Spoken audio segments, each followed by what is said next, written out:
Hello friends, welcome to this Facebook live session. First of all, I am very sorry that today, because of some technical error, this session got 30 minutes delay.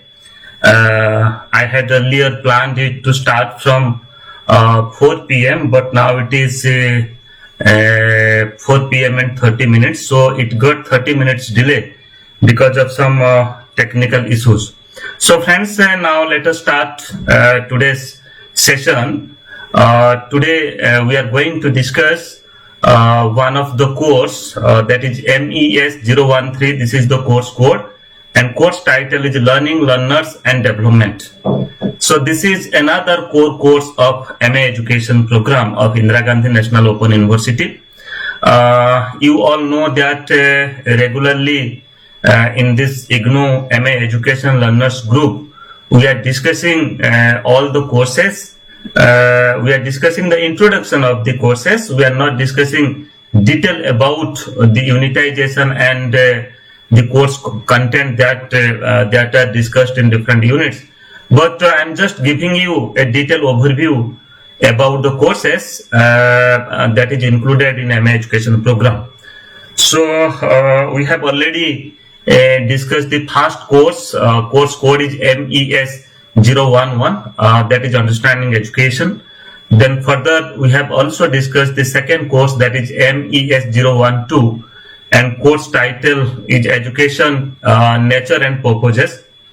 And today we are going to discuss another core course which is studied in the first year of MA Education program of Indira Gandhi National Open University, that is MES 013, Learning, Learner and Development.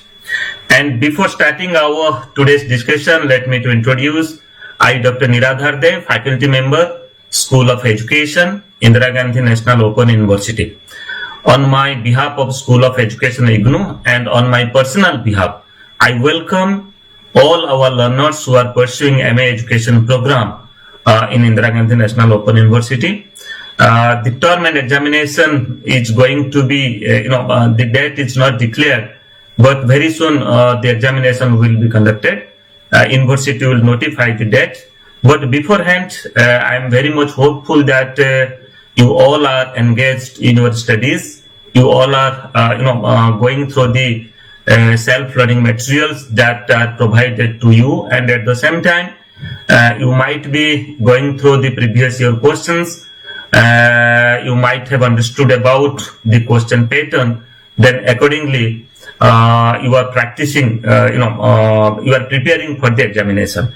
And at the same time, let me to say to the first year learners, means those who have taken admission in January 2021 session. Now they might be writing their assignment questions, and I have already said that all the self-learning materials are available in the eGyanKosh portal of Indira Gandhi National Open University. You might be going through the self-learning material which is available in the eGyanKosh portal, and starting from MES 011 in the first year. 6 courses are there, MES 011 to MES 016. You might be studying the courses. You might be, going through the content points and other aspect which is discussed, which is included in this program. So friends, like our earlier session, let me to first give me a very brief, introduction about different components of this program, and then after we will discuss about detail about this course. First of all, and one more thing, let me to say that admission for July 2021 session, this has been notified. You will find the advertisement. You will find the notification in the IGNOU website. On the home page, you will find the online admission link.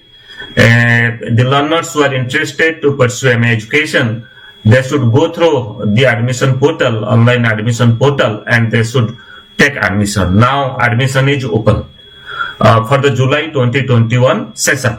So friends, I was just talking about MA Education program, its detailed component. So beforehand, let me to say, a detailed overview, a brief overview about the program. First of all, you all know that the eligibility of this program is a bachelor degree in any discipline with or without a degree in education from a recognized university. If you have studied education as a discipline at your graduation level, and if you have not studied education as a discipline at your graduation level, you can still pursue the MA education program. And for the total credit of this program is of 68, that you have to study 34 credits at the first year and 34 credits in the second year. Okay, 34 credits आपको first year में पढ़ना पड़ेगा and 34 credits आपको second year में पढ़ना पड़ेगा. बाद में मैं आपको डिटेल बताऊंगा कि what are the different courses and components are kept in the first year of this program and in the second year of this program. And further, the duration of this program, as you know, as per the IGNOU practices, the minimum duration of this program is of 2 years and the maximum duration of this program is of 4 years. Then MA education program is offered in both the sessions of Indira Gandhi National Open University, that is in the January and July session of every year. Then further, so far as medium of instruction is concerned, the program has developed in English medium. You will find the self-learning material which is developed in English. However, the learners, they can write their assignments, term and examination, and they can also, prepare dissertation proposal for the second year. At the same time, they can also prepare dissertation report, both in English as well as Hindi medium. And let me to say that the assignment questions and term and examination questions, that also you will get in both English as well as Hindi medium.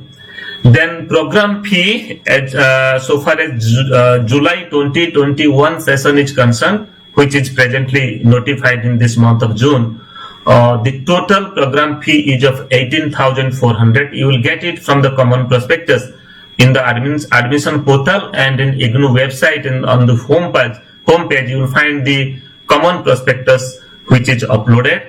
And from the common prospectus, you will also get detail about, the components of the MA education program fee, and what are the different courses that you have to study at the first year of this program and also at the second year of this program.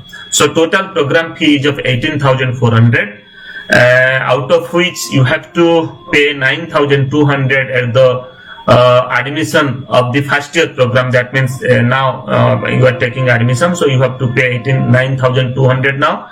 And the second installment of this program fee that you have to pay during the readmission. That means after completion of 1 year, when you will you will take readmission for the second year, then again you have to pay the rest of amount, that is 9,200.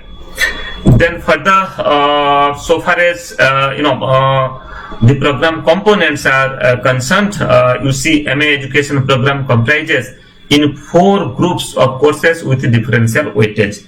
Just like the 4 groups are Group A, that is the basic course on education, Group B, that is the core courses, then Group C, that is courses on knowledge generation in education, then Group D, that is specialized areas in education. So you will find that all the courses are distributed in these 4 different groups.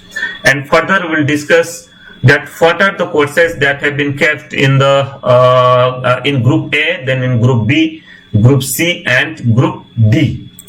You see, in Group A only one course is there, that is MES 011 Understanding Education. I have already discussed this course in Facebook live session. The recorded video program is available in IGNOU MA Education Learners Group. At the same time, you will also find it in my YouTube channel, and this video program is also available in IGNOU Facebook official page. So if you have not gone through it, please go through this video so that you can find out and you can understand about what are the different concepts that are included in this course. And I have already said that this course has been included in Group A. This is just like a bridge course, and the learners, those have not studied education as a discipline, education as a subject, at their graduation level, they will get a deep understanding that what are the different aspects in education is there, and what is the basic concept of education. So this course will further help you to understand the courses that have been kept in other groups, in group B, C and D. This is a 4-credit course, and this course is studied in the first year of this program. Then accordingly, in group B, 4 courses have been included. Group B is the core courses. Here the courses are MES 012 Education Nature and Purpose, MES 013 Learning, Learner and Development, MES 014 that is Societal Context of Education, and MES 015 that is Operational Dimensions of Education. So total you have to study 24 credits. That means each course credits, the weightage of each course is of 6 credits. Okay, so accordingly 4 core courses that have been included, and today we are going to discuss the second core course. First core course already we have discussed. Second core course, that is MES 013 Learning, Learner and Development. Let us go forward. Then in group C, this is the courses on knowledge generation in education. So friends, 2 courses are kept in this group. One is MES 016, that is Educational Research. This is a 6-credit course that you have to study in the first year of this program. And MESP 001, that is Dissertation. So this is a 10-credit course. This is a practical oriented course. You have to do a project, you have to do a research, and you have to submit a report for evaluation. Okay, so this course you have to study in the second year of this program. Then further in group D, you will find that few specialized areas are given. Just like here, we have 5 different areas of specialized courses. One is higher education, then other is distance education, then educational management and administration, educational technology and adult education. Okay, and you will find that mostly in higher education, educational management and administration, educational technology and adult education, 4 courses are there in these areas, and in distance education 5 courses are there. Okay, so what you have to do at the second year, you have to select any one area among these 5 areas, and you have to study all the courses that are included in that area. Okay, just like if you select higher education, 4 courses are included. So what you have to do, you have to study 4 courses, and you will find that every area, the credits of every area, if you will include the credits of the courses that are included in every area, that is 24. Means higher education 24, distance education 24, educational management and administration is also 24. So you have to study 24 credits of the courses from one area. Okay, so you have to select one area, and all the courses you have to study from that area, and you will find that if you include the credits of the area, so that is definitely 24. Then further, these are the specialized courses, area-wide specialized courses. I am not going through detail about it. This is available in the you can say that is the common prospectus. ठीक है, common prospectus जो IGNOU website में upload हुआ है, तो common prospectus आप देखेंगे तो हायर एजुकेशन में क्या क्या कोर्स है ये सभी है. जैसे कि मैंने आपको बता दूं, कोर्स टाइटल मैंने यहाँ नहीं लिया. MES 101, MES 102, MES 103 and MES 104, ये 4 कोर्स जो है हायर एजुकेशन अंडर में है. देन डिस्टेंस एजुकेशन में भी, एजुकेशनल मैनेजमेंट एडमिनिस्ट्रेशन में इस प्रकार का कोर्स है. तो आपको किसी एक एरिया चूज करना पड़ेगा, और उसी एरिया में जितने कोर्स है, 4 या 5 कोर्स है, तो आपको पूरा कोर्स पढ़ना पड़ेगा. ठीक है, किसी 2 एरिया से आप ले नहीं पाएंगे. कुछ कोर्सेस एक एरिया से और कुछ कोर्सेस और एक एरिया से, so that you cannot do. So you have to select one area and you have to study all the courses included in that area. Then friends, now we are going to discuss our today's theme or today's course, that is MES 013, that is Learning, Learners and Development. This is a 6 credit course, and I have already said that you have to study in the first year of this program, Learning, Learners and Development. So the course MES 013 Learning, Learner and Development, this course has been designed in 5 blocks with 19 units. Okay, so you'll find that total 5 blocks are there in this course, and that includes 19 units. As you know that in the ODL system of MA education program, you can say the unit is the smallest. You can say a chapter or a content a unit is the smallest unit. Then after few units are included in a block and few blocks are included in a course. So that's why a course consists of certain blocks, and each block consists of certain units. Okay, so here you see the 5 blocks are first block of this course, that is learning, concept and process. Block 2 is that is the title is the learner. Block 3, that is the learning environment. Then block 4, that is organizing learning, and block 5, that is theories of learning, a critical summary. So accordingly, here mostly the psychological perspectives, the pedagogic perspectives are discussed in this course. Okay, so first of all, you will understand that what is learning, what is the concept of learning, and what processes that you have to adopt to learn certain things, to get a new knowledge. Okay, how you will involve yourself, and what processes, what techniques, what methods that you have to adopt to learn. Okay, so what are the theories of learning, what is the concept and laws of learning, principles of learning that you have to study from this block. And in block 2, you will study about the learner. So different characteristics of the learner, how learners learn. Okay, so that you have to study. What are the different factors that affect learning, that also you have to study. In block 3, the learning environment. So what should be a conducive learning environment? In which type of learning environment learning takes actively, that we'll discuss in block 3. It may be a school environment, it may be a home environment. So what is the learning environment? So what contributes for a sound, for a conducive learning environment, that we'll discuss in block 3. And in block 4, that is organizing learning. So here, how we organize learning, means how we will teach. For teaching, how we will develop a curriculum, how to transact that curriculum. Okay, so all these things that we will discuss in block 4, the organization of teaching learning process. Then further in block 5, this is theories of learning, a critical summary. So what are the different theories and principles, different approaches of learning that are included in block 5. So mostly from this course, first of all, you will understand about the concept of learning, then the concept of learner, how learners learn, what are the different factors that contributes learning for the learners. Okay, and further, how to organize learning, that you have to study, and what type of environment that is helpful for the learners to learn, that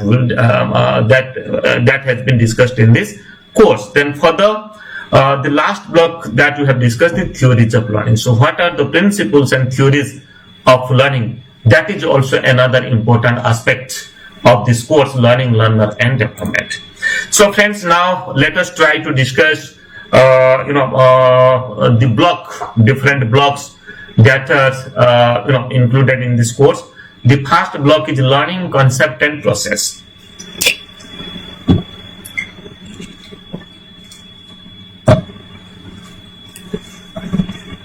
पहला block हमारा जो है learning concept and process. I have already said that this block is designed with 4 different units. First unit is learning and its scope. Then second unit is the dynamics of learning. Third unit is learning issues and concerns.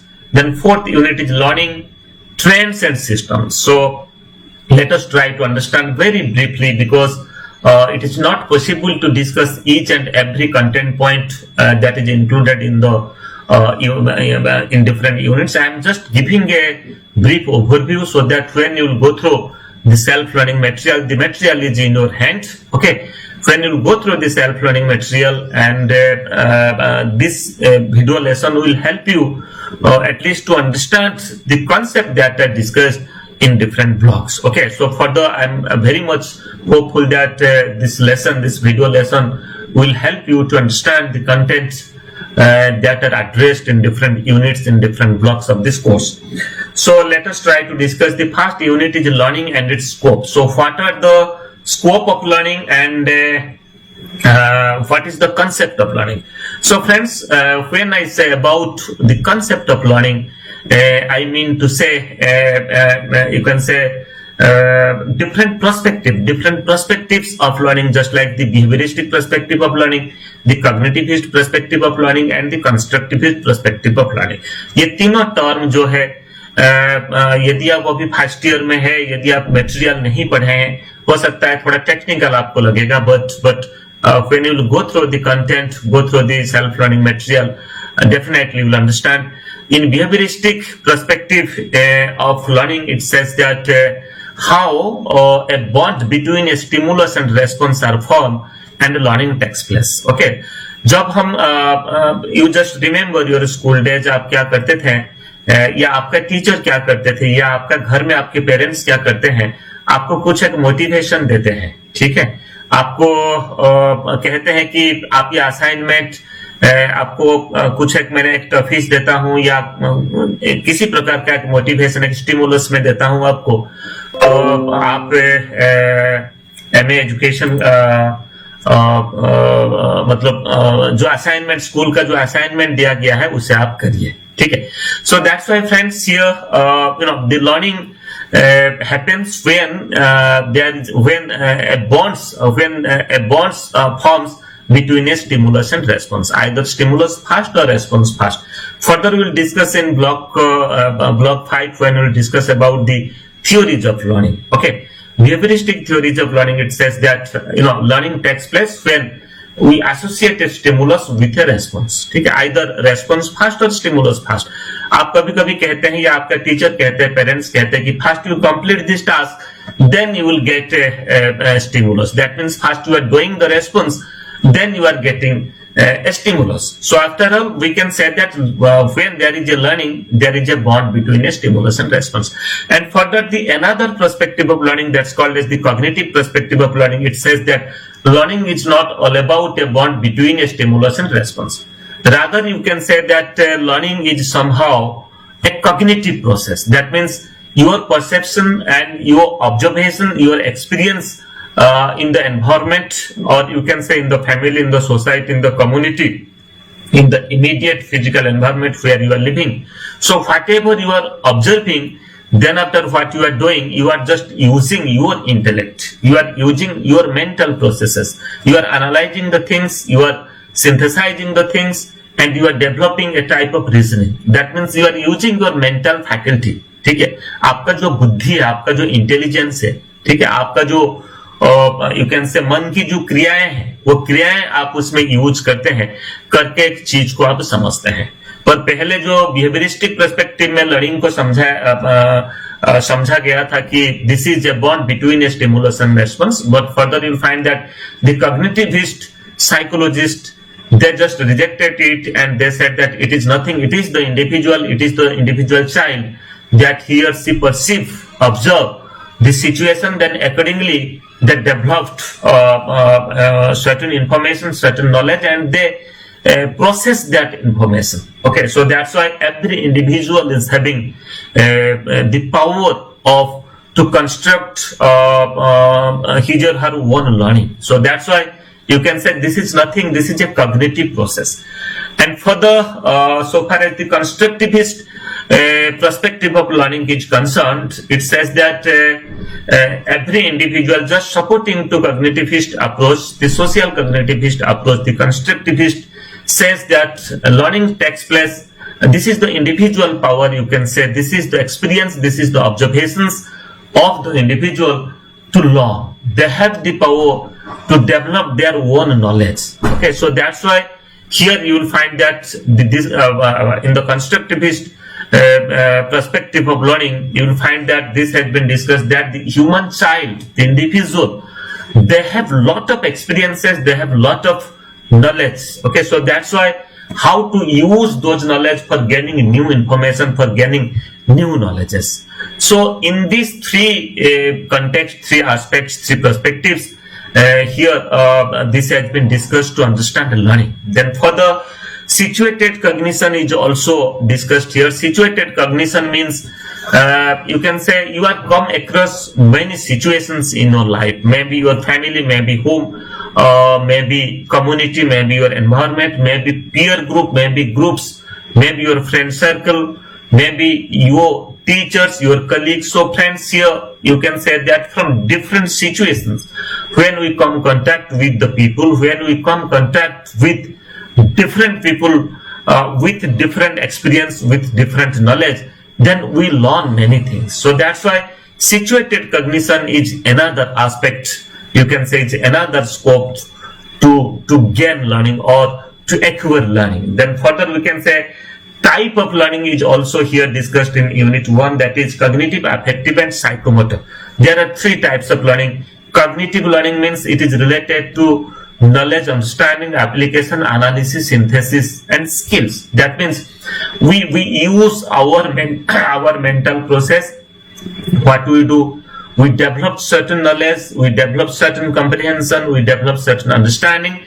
Further, the knowledge that we have understood, we use that knowledge in another situations. We analyze the things that we have studied, we also synthesize it. Okay, this is the cognitive, that means the development of the mental abilities. Okay, or we apply our mental abilities, we apply our reasoning, we apply our knowledge for solving different problems also. And affective domain, it says that under the scope of learning, we can say that what knowledge and understanding we receive, that knowledge and understanding that come contact with, you can say, with our attitude, with our feelings, with our values. Okay, in attitude and feelings, you see, when you deeply involved, constructively involved, positively involved in a work, you gain more and more information, more and more knowledge, okay, more and more understanding. So that means what you are doing, your attitude and your feeling aspects, which is, you can say, that is related to your heart. So first, the cognitive aspect, that is related to mind, then further that is related to heart.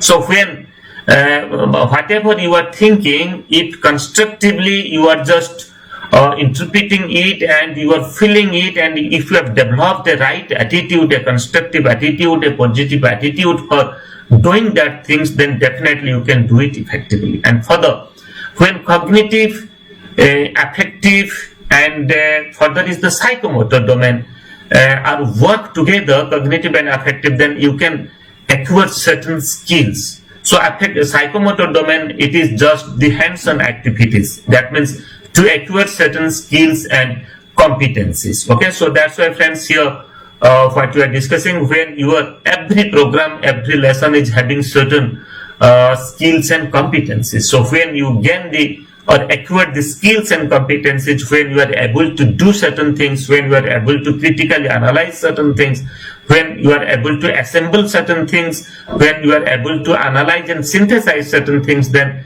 definitely you can say that you have developed the psychomotor skills, means you are able to do it now. You are able to create certain new things. So such things are discussed in the first unit.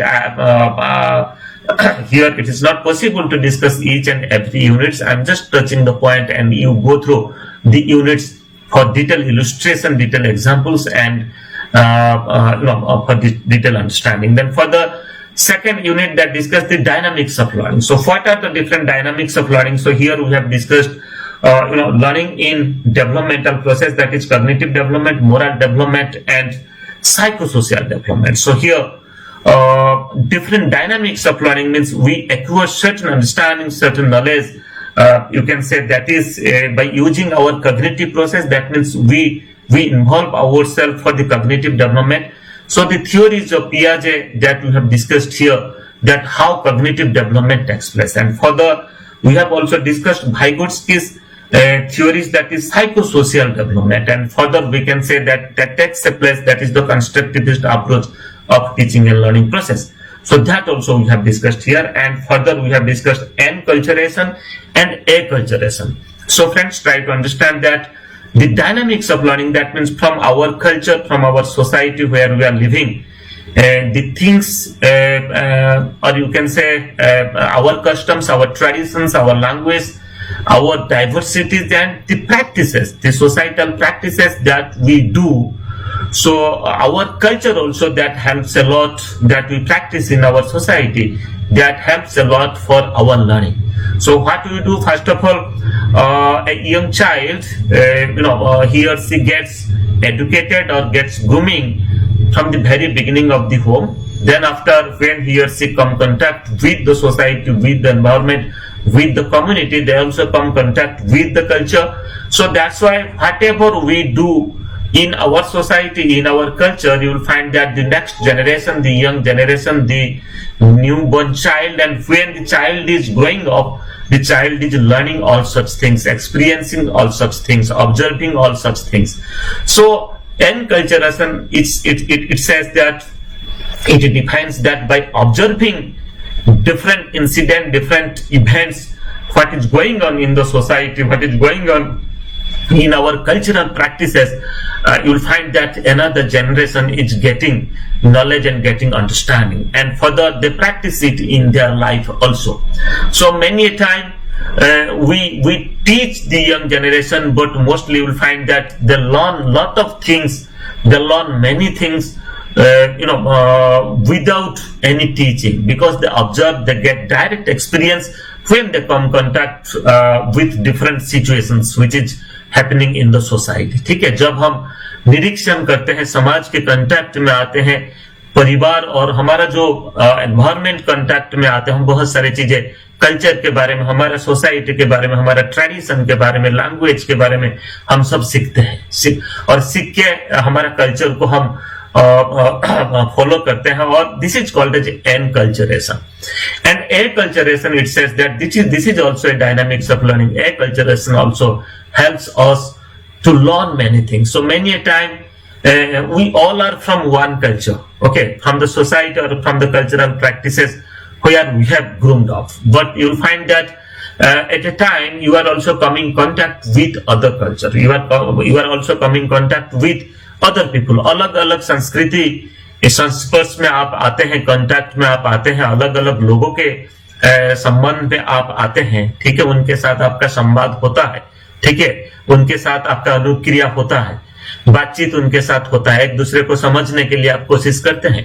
And if I give the example of you can say a metro culture or a cosmopolitan culture, you will find that even if in one building, even if in one society, you will find that people are living from different culture. Okay, in rural areas, in the village, you will find that mostly the people are from the same culture. But in a metro living, but in urban living, or you can say in a cosmopolitan living, you will find that in a society people are coming from different culture. Okay, different culture, that means within the country and many a time outside the country also. So that's why acculturation means, though we have a definite identity, we are from a definite culture, still then we understand other culture, and we also appreciate other culture, and we also work for the development of our culture. By appreciating our culture, we also practice other culture, we also understand other culture. Okay, the strengths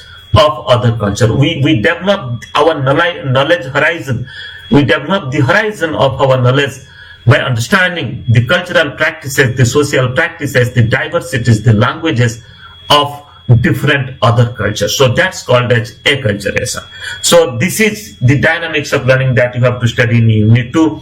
And further, we have discussed learning issues and concerns. So what are the different learning issues and concerns that is included in this unit? We have discussed about the transfer of learning, then we have discussed learning to learn. Okay, learning to learn. So how to learn, this is also a type of learning.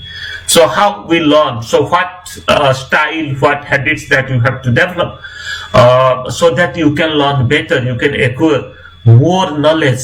Okay, you can acquire the skill, and you can exhibit or you can develop a type of critical analysis. So that has been discussed here. Then learning and retention. So friends, you might be coming across different things, just like whatever you are studying. So whether you are able to retain or recall all the knowledge, all the information that you have studied for the first time, it is definitely not. So you will find that as per the theory of Ebbinghaus, the retention theory of Ebbinghaus, memory and retention, you will find that whatever we study for the first time, read first time, within a few hours, we forget 80% of the things that you have studied. Only 20% things are retained. And further, when you will repeat, when you will recapitulate, when you will reread the things that you have studied first, for the second time, for the third time, then your retention will develop. Then accordingly, Ebbinghaus has developed a core that's called as a retention core. So friends, here to understand learning different issues and concerns, we have also discussed about learning and retention. Then further, incidental learning we have discussed. So incidental learning is a type of informal learning. So learning is not only possible from a formal schooling system, from a formal system of teaching and learning which is happened in the school. Rather, learning is also possible. Learning is also possible in the informal system, incidentally, means when you are coming in contact with the people, from different culture, different society, okay, different region, different state. You understand about language, you understand about practices. So that's why learning is also possible informally or incidental. So that also we have discussed. And further we have discussed instructional objectives. So for acquiring knowledge, for learning something, so what we have to do, learning is a purposeful activity, or learning is a systematic activity. Or you can say this is as an art as well as a science. So here certain for acquiring knowledge or for proceeding by adopting a process. So what you have to do, you have to first state certain instructional objectives, and as per the instructional objectives, you have to organize, you have to design the teaching learning process. Okay, then accordingly, by using the methods, by using the strategy, by using the technique, as a teacher, you will try to achieve the instructional objectives, okay, by involving the learners, by involving the students. So that we have discussed here. Then assessment of learning is also another important aspect. So assessment of learning, that means in the teaching learning process, you will find that assessment is one of the integrated part. Okay, without assessment there is no learning. So that's why, friends, every lesson is having certain we adopt certain assessment practices in every lesson. Okay, so it may be a formal assessment, it may be a classroom based observation, it may be by using different technique, it may be a pen and paper test, maybe a type of interaction, maybe a type of interview, or maybe a type of discussion, it may be a type of peer evaluation, it may be a type of group evaluation, it may be a type of demonstration.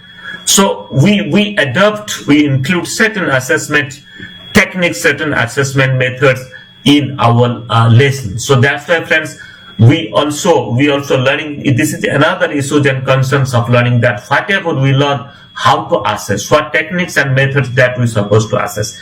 And now we are just giving more importance upon the constructivist approach of teaching and learning process, at the same time constructivist approach in assessment. So how to use multiple tools, multiple techniques for assessing the learning of the learners. Okay, we are also giving importance upon you can say the continuous assessment. It is not only the term and assessment, rather continuous assessment. That means some form of assessment will be aligned with the teaching learning process in every lesson. Then further, we have also discussed in this unit under the issues and concerns of learning, that is learning of attitude and values. Learning of attitude and values. So here you see attitude and values. Many a time for developing positive attitude and for developing values, we can also teach the learner. So we can also adapt certain strategies for developing the values, for discussing the values, and that's why you will find that developing constructive attitude, positive attitude and values, it may be democratic values, it may be other types of values, moral values, ethical values, that is the part of the curriculum. This is included in the curriculum in one and other form. Then further, learning trends and systems is another unit, that is the fourth unit of this block, that is learning trends and systems. So what are the different trends and systems in learning that we have discussed? Here we have discussed constructivism, we have discussed learners' autonomy, learner-centered education, we have discussed guided learning, self-learning, virtual classroom system. Okay, so these are the trends and systems, and now presently we are talking about online learning, we are talking about mobile learning, we are talking about you can say flip learning, we are talking about you can say open OER, open educational resources, we are talking about MOOCs, massive open online courses. So that's why these are the certain trends and systems that how to develop a curriculum of child center as per the constructivist approach of teaching and learning process. So how to design or how to provide learning experiences to the learners as per their need, as per their interest, and how to contextualize learning as per the need of the learners, as per the need of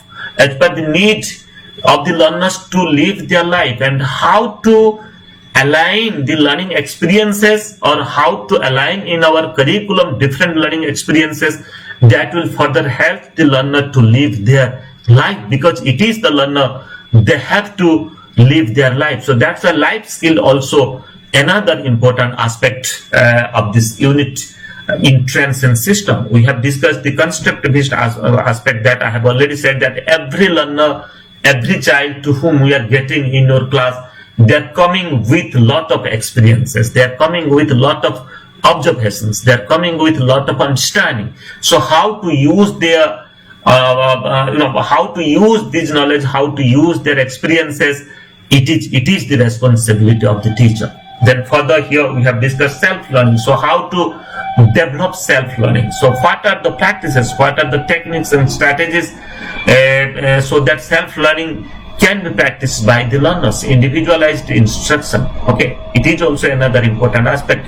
Virtual learning. Okay, without a face-to-face interaction, just like now we are just interacting each other by using the Facebook Live. So accordingly, you will find that in the virtual system from the studio or from the lab, the teachers or the resource person, the experts, they are come in contact with the clientele groups, with the students, with the learners. So that is also another important aspect. Then learners' autonomy.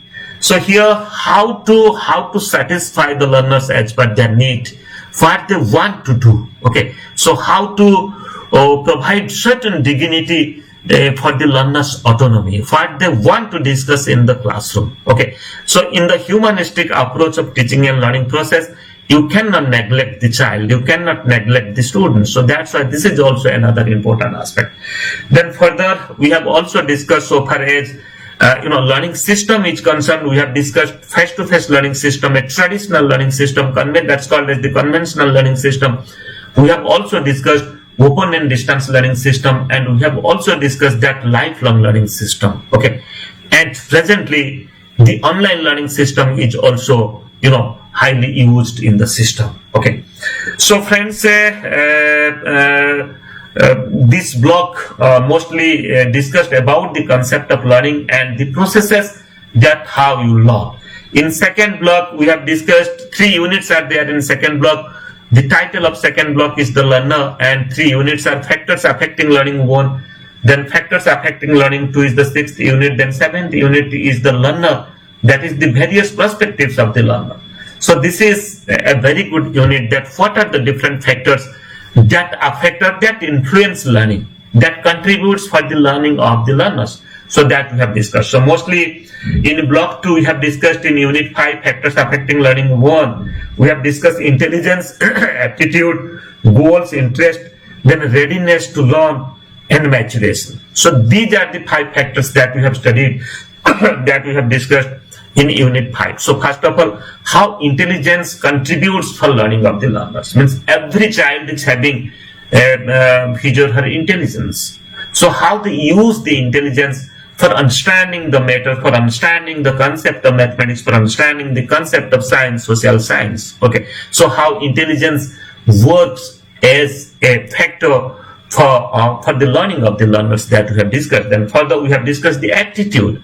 Aptitude, that is, you will find that the aptitudes are always अभिक्षमता, जो कि एक सुप्त अवस्था में रहता है, छुपा हुआ रहता है, व्यक्ति के अंदर रहता है. ठीक है, तो वो गुणों में परिवर्तन तब होता है जब उनको माहौल मिलता है, उनको कुछ ट्रेनिंग मिलता है, उस प्रकार का एटमोस्फियर, एक लर्निंग एटमोस्फियर दिया जाता है. सो that's why we have also discussed here the attitude that is always in the potential form of the within the individual, within the students, within the children, within the learner.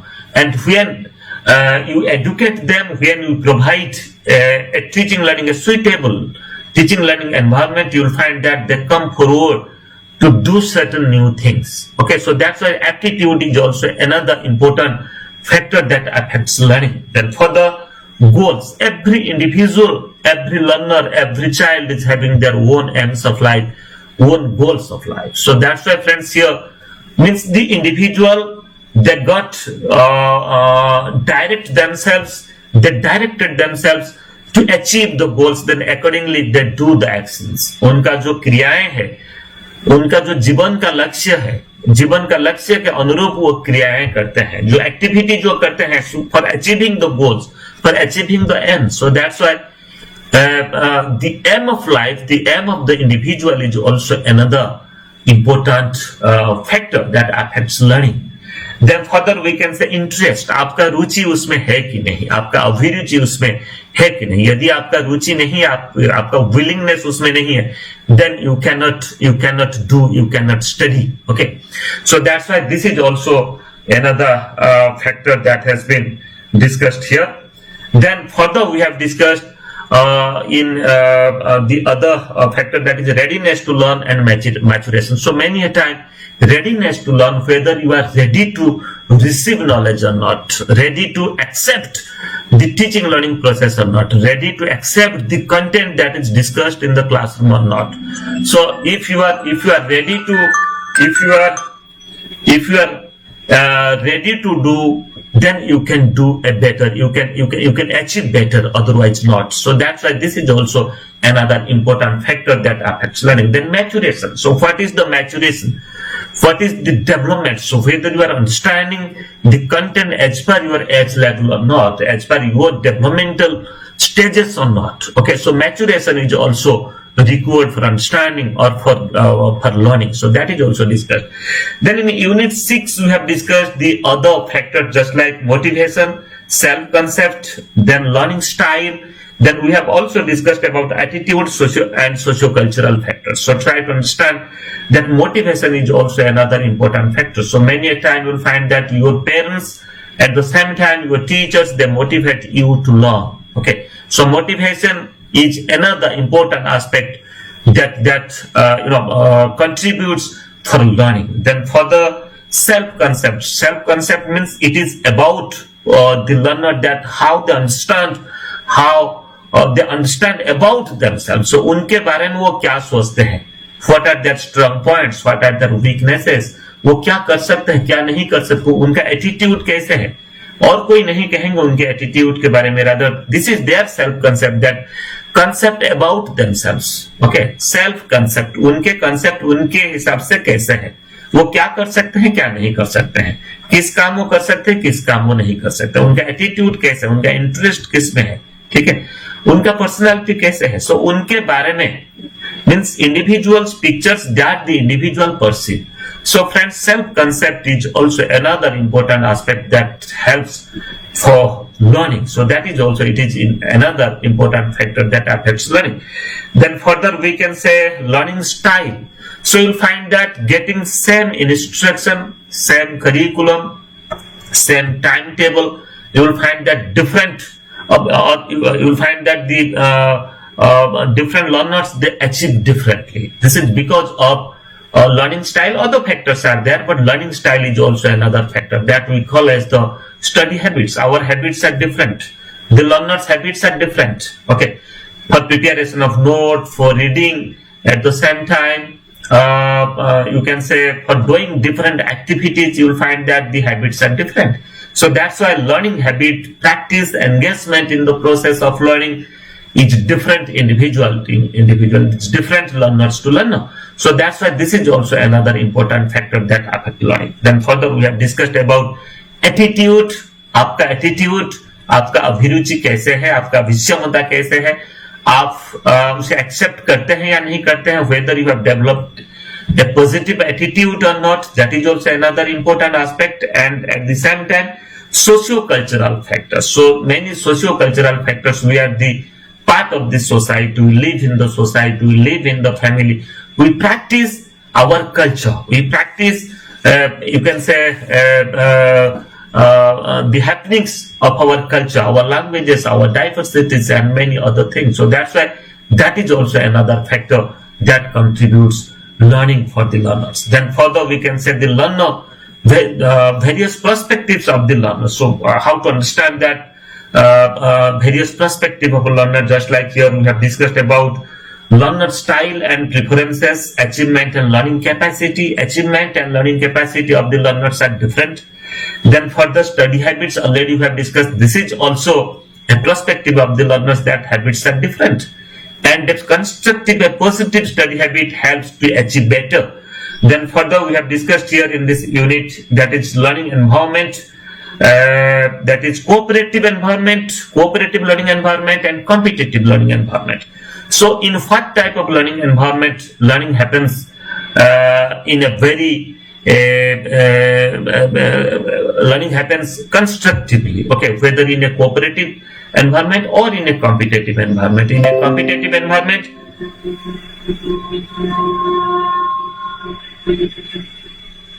in the competitive environment means you might have observed that in the school the the students, they are competing each other for achieving a goal, for achieving you can say an objective. So that's why we also learn, this is also a perspective of the learners, that they compete each other in a very constructive way. At the same time, cooperatively they also learn, okay. So in a group and at the same time in peer, by cooperating each other, ek dusre ko madad karke, they also learn. Then further in this unit we have also discussed about the mass media is also another perspective of the learner. The learner learns many things when they observe different media. It may be newspaper, it may be TV, it may be radio, it may be internet, it may be social media, okay. So today we are using social media for our education purpose, just like in Facebook Live, we are using it in education purpose.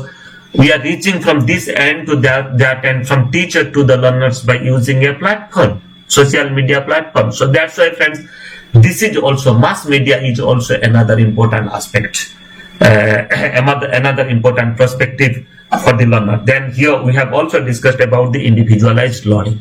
Individualized learning means how self-learning takes place, how individual is responsible for his or her own learning, what to learn, how to learn, okay. So that also they can develop. So that we have discussed in this unit. In block 3, the title of block 3 is the learning environment. So here we will discuss about परिवेश कैसे होगा, आपका अधिगम की जो परिवेश है, learning का जो परिवेश है, वो कैसे होगा, उसके ऊपर ये ब्लॉक है.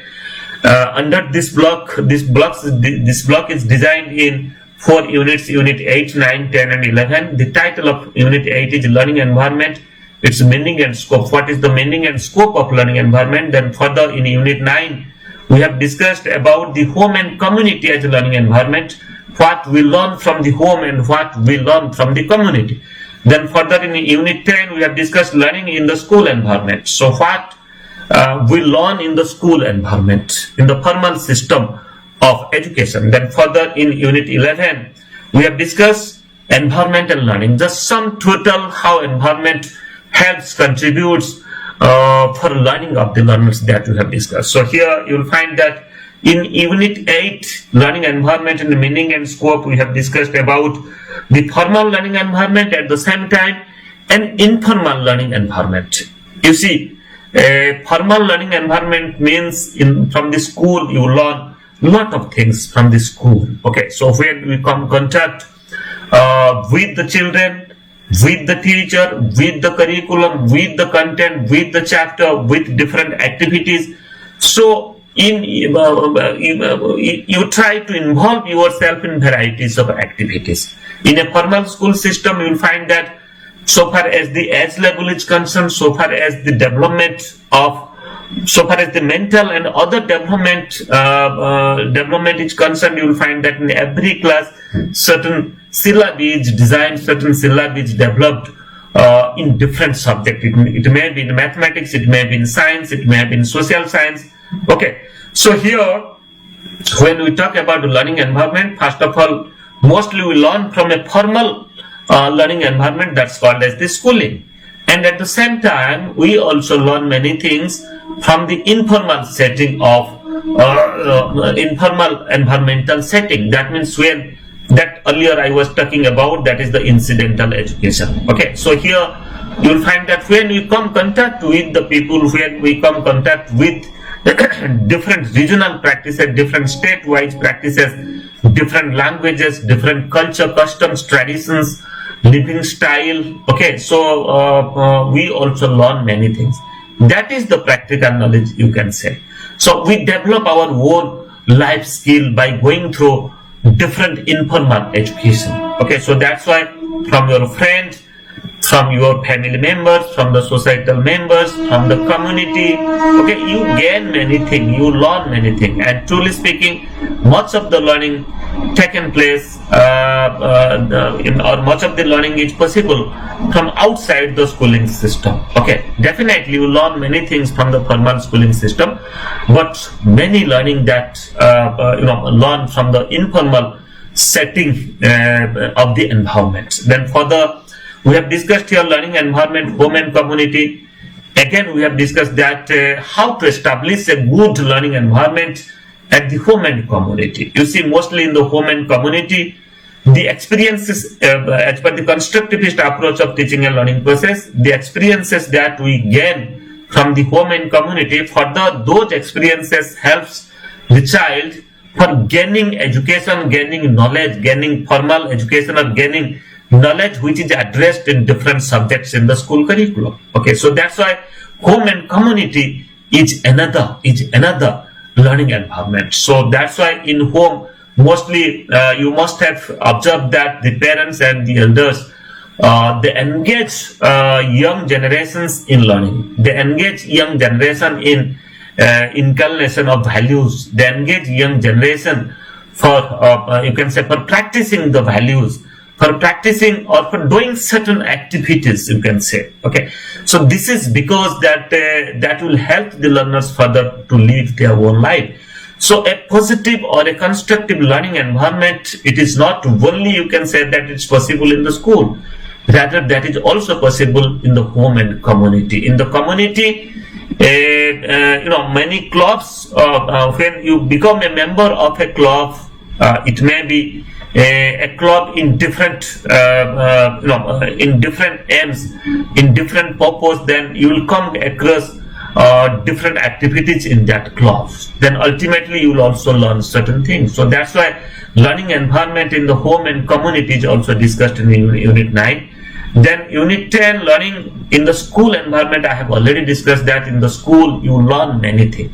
When in the formal system of teaching and learning process, you will find that a group of teachers, trained teachers, they are appointed in the school. A curriculum has been developed, a syllabi is fixed for a particular class. Okay, in different subject-wise syllabus are there, and you will find that the teachers are coming, and every day interaction is going on in between the teacher and students, and teacher is doing many activities and engaging the students in discussion, in role play, in storytelling, in demonstration, in narration, okay, in analyzing the things, in critical analysis, in brainstorming, in group activities, in individual activities. Okay, so that's why in the formal schooling system, that you'll find that the learners, they acquire knowledge, they apply the knowledge, they develop a right attitude, they develop you can say the affective domain, they develop their feeling and attitude towards learning. At the same time, they practice it, okay, and they try to develop a right, or that they develop their you can say living horizon. Okay, so that is also another important aspect that we have discussed, that's learning in the school environment.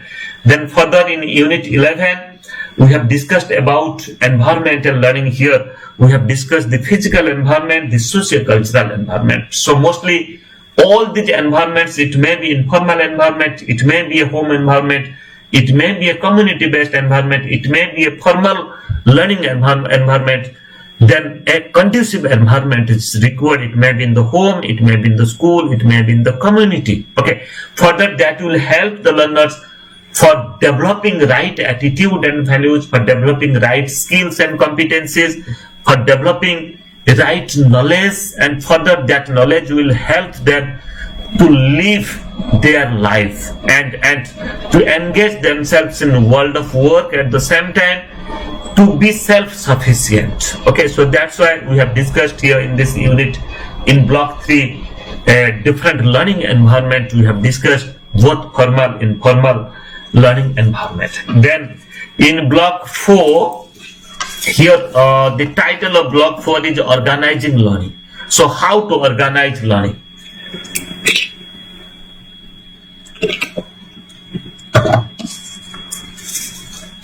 In block 4, the title is organizing learning.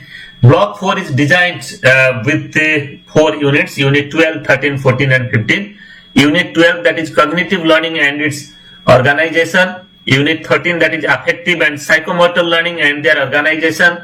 Unit 14, that is assessment of learning, and unit 15, that is curriculum based learning. Okay, so here we have discussed that how cognitive learning takes place, how affective and psychomotor learning takes place, and how to organize cognitive learning, how to organize affective and psychomotor learning, then how to organize assessment of learning. So now we are talking about assessment for learning. Okay, so how to organize assessment in the teaching learning process, that also we have discussed in unit 14.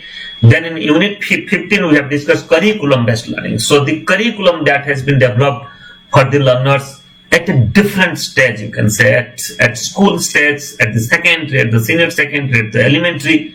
Okay, so how to organize the curriculum based learning, that we have discussed here. So in unit 12, cognitive learning and its organization, we have discussed nature and process of cognitive learning. Cognitive learning means when we engage our intellect, when we engage our reasoning, when we engage our thinking process, our imagination in the teaching learning process, for understanding, for perceiving the things, for developing a perception through our observation, and then after for processing that processing the information that we have received. Okay, so we use our cognitive faculties as per the Piaget's theory and other cognitive psychologists.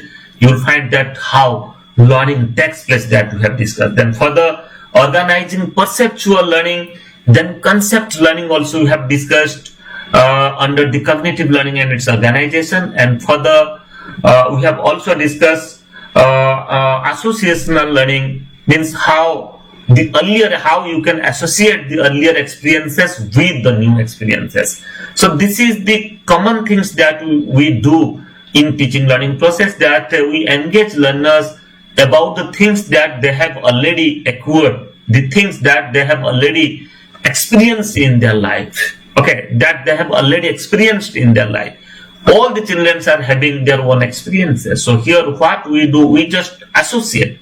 Association learning, that means we are just associating the earlier experiences that they have already gained with the new experiences. Okay? And the earlier experiences help to gain the new experiences. So that's why, friends, basing upon these principles, you will find that the curriculums, the hierarchy of the curriculum, or the design of different chapter of this curriculum, you will find that the chapter 1 is somehow helps chapter 2. Chapter 2 will somehow help to chapter 3. Okay, so the earlier experiences will help to gain or help to acquire the new knowledge and new experiences. That also we have discussed. Then for the generalization in learning, so how to generalize the learning? By observing the things, by validating the knowledge, by theorizing it. Okay, then we generalize it. That means which is happening across the society, which is happening across the you can say across the situations, and that we can authenticate, that we can validate, and further we also generalize knowledge. So in all these processes, we involve our intellect, we involve our mental processing. Okay, we encode it, we decode it by doing a type of processing. Okay, we got the information, then after getting the information, we do a type of processing just like a computer, and further we give certain outputs. So that's why in cognitive learning and its organization, we have discussed about that how we involve our intellect, our thinking process, our analytical and how we synthesize the things, how we analyze the things, and how we critically discuss the things, how we reflect the things. Then further enhancing memory, how we develop our memory, how we develop our retention. I have already discussed that as per Ebbinghaus, that the much you learn, the much you practice, you can develop your knowledge, you can develop your retention. Okay, development of retention, a development of memory is possible by practicing the things again and again, practicing it frequently. So that also we have discussed. Then further organizing reasoning, our reasoning. So our reasoning, whether it is right or wrong.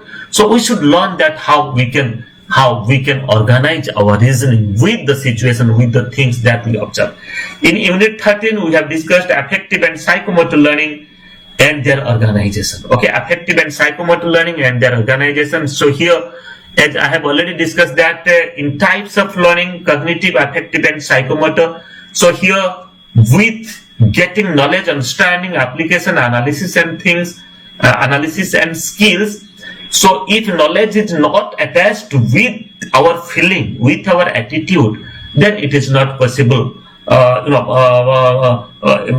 You cannot act effectively. You cannot understand it effectively. You cannot practice it effectively. You cannot exhibit it effectively. So that's why development of affective domain means development of feeling, and development of a right attitude is very much important. So that we have discussed here.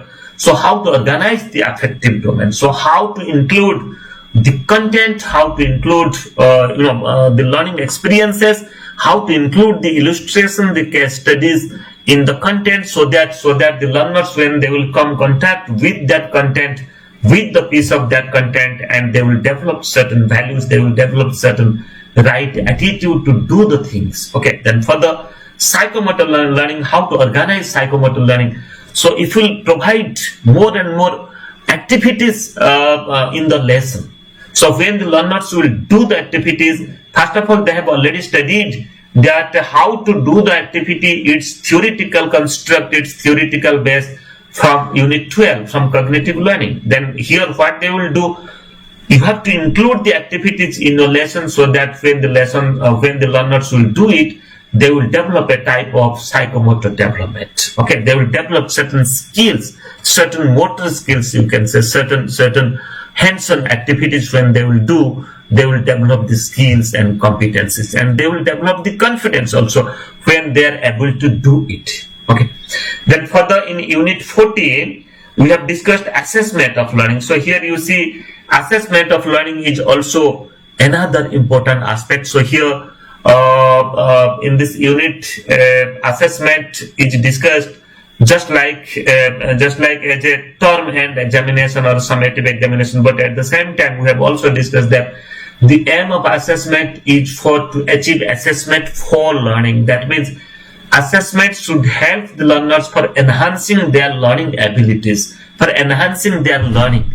So that's why multiple assessment techniques, multiple assessment strategies, multiple assessment tools, how it can be used in the classroom situation, and how the teachers will engage each and every learners in the classroom in the assessment practices. Okay, so that is also another important aspect. So that's why in every lesson, in every class, it may be by a discussion, it may be by a type of demonstration, it may be by you can say teachers' formal and informal observation on the students, by group discussion, okay, by storytelling, by narration. So assessment can be done. So assessment is possible in a very formal way or also in a very informal way. But here we have discussed that the strategies of assessment should be decided keeping in consideration of the nature of the subject, at the same time the level of the students, and the nature of the content. Okay, so what is the nature of the content, then accordingly what assessment strategies should be used. So here we have discussed about the learning outcomes. So this is one of the objective of every assessment practices in the teaching learning process, that what is the learning outcomes, means after completing the lesson, what outcomes should come, means the learner should achieve what, the teacher should achieve what. So that is the learning outcomes. That means the learners will able to do what things, the learners will able to acquire what skill and competencies. Okay, so that is also part of assessment. And here assessment of attitude and values is also another important aspect that we have discussed. Then assessment of curriculum based learning.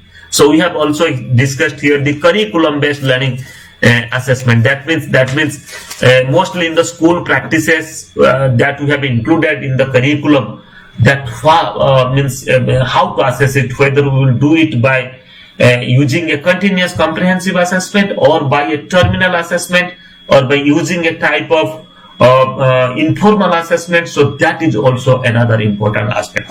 But assessment is an integral part of any teaching learning process.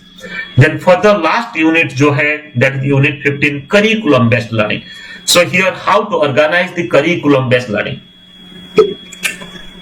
In curriculum based learning, here we have discussed in different subjects of the curriculum. If we take the example of school education, okay, the subjects that are being taught in the school education may be science, maybe mathematics, social science, languages, Sanskrit, Hindi, okay, and other languages also. So how to organize the curriculum based learning? Okay, so you will find that the methods, techniques are different to teach different subjects. Okay, the methods, techniques and strategies to teach mathematics is different from social science, is different from languages. So that's why for organizing curriculum based learning, we have to proceed in a very systematic and scientific way. Teaching learning process is called, this is an art as well as a science. So that's why the techniques and methods which is appropriate, which is suitable for mathematics, just like if I'll give the example, we use inductive and deductive method, we use problem solving method, we use heuristic method for teaching mathematics. But at the same time, for teaching social science, we use lecture cum demonstration method, we use discussion method, we use demonstration method, we use field study as a strategy. Okay, so these are the techniques and methods that we use for teaching social science. And for science, we do a type of experiment. We do many things in the laboratory condition. Okay, we just verify the things. We do a type of testing, and many a time in science also we do a type of discussion, demonstration and discussion. So that's why for organizing curriculum based learning, you will find that it is different subject to subject. It's different. Even if in a particular subject, it is also different from content to content. प्रकरण से प्रकरण यह अलग भी होता है, topic से topic भी यह अलग होता है. So all such things that we have discussed. Then further, we have also discussed in this unit learning language, learning mathematics, learning science and technology, learning social science, art education. For learning art and craft, how to organize it, whether art and craft will be the individual discipline or it should be included with the core discipline. As per the NCF 2005, you will find that a clear chapter, a definite section is that how to address the other areas of knowledge. It may be peace education, it may be art education, it may be health education, physical education. So how to address it? So that is also another important aspect that we have discussed here. And friends, now let us discuss the last block, that is block 5. Another 10 minutes I will take and I will complete this session. In block 5, the title of block 5, that is theories of learning, a critical summary. So here we have discussed different theories. This block is designed in 4 different blocks, that is unit 16, 17, 18 and different units. 4 different units, unit 16, 17, 18 and 19. Unit 16, the title is behavioristic learning theories and their instructional applications. Unit 7, that is gestalt and cognitive field psychology of learning. then Unit 18, that is information processing and humanistic approach to learning, then Unit 19, that is constructivism. So friends, I'm not taking much of the time. I have already discussed, the behavioristic approach in the first unit, the cognitivist approach, at the same time the constructivist approach. But here, what you have to do in the first block, you have just studied about the concept. But here, detail you have to study about different theories. Okay, in behavioristic learning theories, when learning is possible with a bond between a stimulus and response, association between a stimulus and response, you will find that how instructions are given so far as the behavioristic learning theories are concerned. It may be classical conditioning theory by Pavlov, it may be trial and error theory by Thorndike, it may be classical operant conditioning theory by Skinner. You will find that everywhere there is a bond between a type of association between a stimulus and response. Okay, many a times stimulus given first, then the subject do the response, and you will also find that many a time learners, as per the operant conditioning of Skinner, first the learners or first the subjects will do the response, then they will get the stimulus. आप उनको कहते हैं पहले ये काम आप करिए, उसके बाद आपको एक मोटिवेशन मिलेगा, उसके बाद एक रिवॉर्ड आपको मिलेगा. तो पहले रिवॉर्ड आपको नहीं मिलेगा, ठीक है, टॉफीज आपको मिलेगा, ठीक है. पहले आप ये टास्क पूरा करो. तो आप क्या करते हैं, टास्क आप पूरा करते हैं. तो बिहेवियरिस्टिक लर्निंग में हम वही डिस्कशन किया है, change of behaviour of the learners are possible when we associate stimulus and response, okay, by using different theories. So that theories we have discussed here. And in unit 17 we have discussed Gestalt and cognitive field psychology, cognitive field psychology of learning. So here we have discussed about how the human cognition, human knowledge, human intellect, or the intelligence of the individual that is responsible for understanding the situation and for reacting in the situation. Situation को कैसे आप perceive करें, situation को कैसे आप समझे, फिर आप react कैसे करें. It may be from your observation and your mental processing that the situation, from the situations that you are observing, that you are experiencing. So further what you are doing, you are just using your reasoning, your logical reasoning, using your intellect, and you are expressing yourself. So that we have discussed.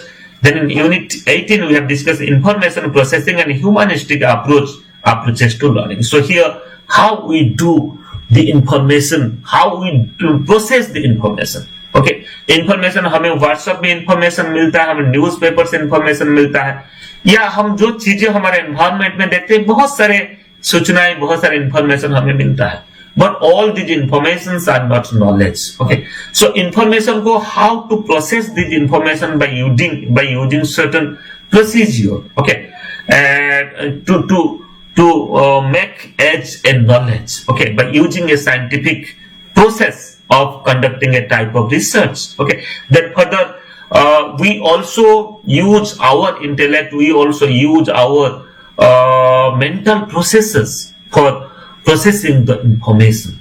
Then further the humanistic approach to learning, that here the focus is given upon the child-centered approach, means how to develop values among the children. At the same time we have also discussed here in the humanistic approach to learning that how to design curriculum keeping in consideration of the diversities of the learners. So friends, the learners that we face in our class, they are not from the homogeneous group. They are from the heterogeneous group. It may be their age, it may be their you can say their attitude, their intelligence, their self-concept, okay, their creativity, all are different. And the curriculum that we develop the curriculum keeping in consideration of the humanistic approach. That means most of the learners should get the benefit of it. Okay, so the learning need of the learners, what they really need, it should be addressed. Okay, and the curriculum should provide space to the learner in a humanistic approach of learning, that every learner should get his or her own place in the curriculum, own place in the teaching learning process.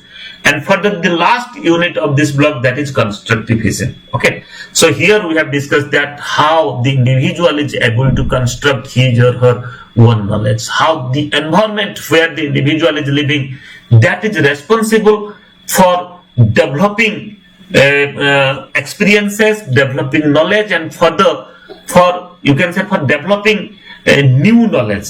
Okay, so that's why, so far as constructivist approach of teaching and learning process, teachers are considered as the supporter, teachers are considered as the facilitator, teachers facilitate the learners and the learners learn. So here we have discussed the Vygotsky's principles, the theory of constructivism. Okay, so and how a constructivist class or how constructivist approach of learning is different from a conventional system of learning. Okay, so that also we have discussed.